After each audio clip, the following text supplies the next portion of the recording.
I've been intrigued by this question of whether we could evolve or develop a sixth sense, a sense that would give us seamless access and easy access to meta-information or information that may exist somewhere that may be relevant to help us make the right decision about whatever it is that we're coming across.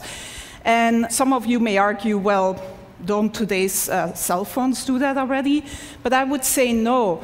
When you meet someone here at TED, and this is the top networking place, of course, of the year, you don't shake somebody's hand and then say, can you hold on for a moment while I take out my phone and Google you? Or when you go to the supermarket and you're standing there in that huge aisle of different types of toilet papers, you don't take out your cell phone and open a browser and go to a website to try to decide which of these different toilet papers is the most ecologically responsible purchase to make. So we don't really have easy access to all this relevant information that can just help us make optimal decisions about what to do next and what actions to take. And so my research group at the Media Lab has been developing a series of inventions to give us access to this information in a sort of easy way without requiring that the user changes any of their behavior. And I'm here to unveil our latest effort and most successful effort so far, which is still very much a work in process. I'm actually wearing the device right now, and we've sort of cobbled it together with components that are off the shelf, and that, by the way, only cost $350 at this point in time. I'm wearing a camera, just a simple webcam, a portable battery-powered projection system with a little mirror. These components communicate to my cell phone in my pocket, which acts as the communication and computation device. And in the video here, we see my student Pranav Mistry, who's really the genius who's been implementing and designing this whole system. And we see how this system lets him walk up to any surface and start using his hands to interact with the information that is projected in front of him. The system tracks the 4 significant fingers. In this case, he's wearing simple marker caps that you may recognize. But if you want a more stylish version, you could also paint your nails in different colors. And the camera basically tracks these 4 fingers and recognizes any gestures that he's making, so he can just go to, for example, a map of Long Beach, zoom in and out, etc. The system also recognizes iconic gestures, such as the take a picture gesture, and then takes a picture of whatever is in front of you. And when he then walks back to the Media Lab, he can just go up to any wall and project all the pictures that he's taken, sort through them and organize them and resize them, etc. Again, using all natural gestures. So some of you most likely were here 2 years ago and saw the demo by Jeff Hahn, or some of you may think, well, doesn't this look like the Microsoft Surface table? And yes, you also interact using natural gestures, both hands, etc. But the difference here is that you can use any surface. You can walk up to any surface, including your hand, if nothing else is available, and interact with this projected data. The device is completely portable and can be...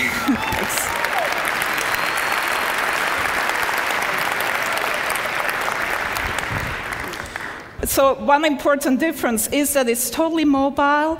Another even more important difference is that in mass production, this would not cost more tomorrow than today's cell phones, and would actually not sort of be a bigger package and could look a lot more stylish than this version that I'm wearing around my neck.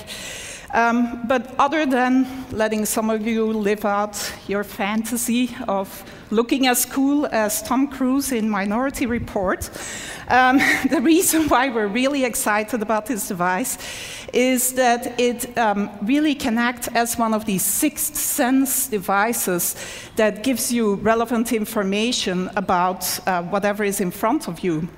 So we see Pranav here going into the supermarket, and he's shopping for some paper towels. And as he picks up a product, the system can recognize the product that he's picking up using either image recognition or marker technology and give him the green light or an orange light. He can ask for additional information. So this particular choice here is a particularly good choice given his personal criteria. Some of you may want the toilet paper with the most bleach in it rather than the most ecologically responsible choice. But if he picks up a book in the bookstore, he can get the Amazon rating, gets projected right on the cover of the book.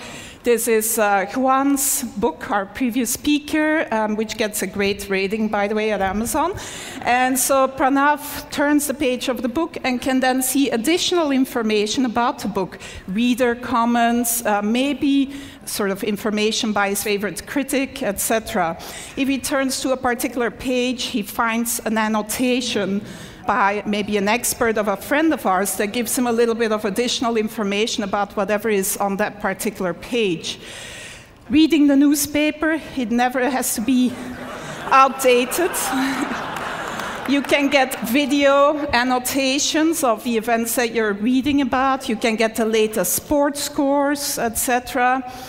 This is a more controversial one. As you interact with someone at TED, maybe, you can see a word cloud of the tags, the words that are associated with that person in their blog and personal web pages. In this case, the student is interested in cameras, etc. On your way to the airport, if you pick up your boarding pass, it can tell you that your flight is delayed, that the gate has changed, etc. And if you need to know what the current time is, it's as simple as drawing a watch on your arm. So that's where we're at so far in developing this sixth sense that would give us seamless access to all this relevant information about the things that we may come across. My student, Pranav, who's really, like I said, the genius behind this.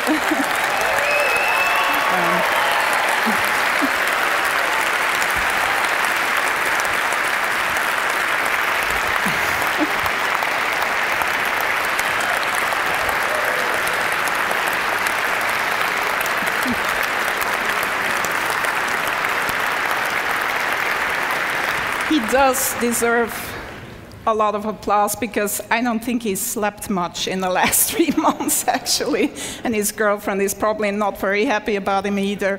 But it's not perfect yet. It's very much a work in progress. And who knows, maybe in another 10 years, we'll be here with the ultimate sixth sense brain implant. Thank you.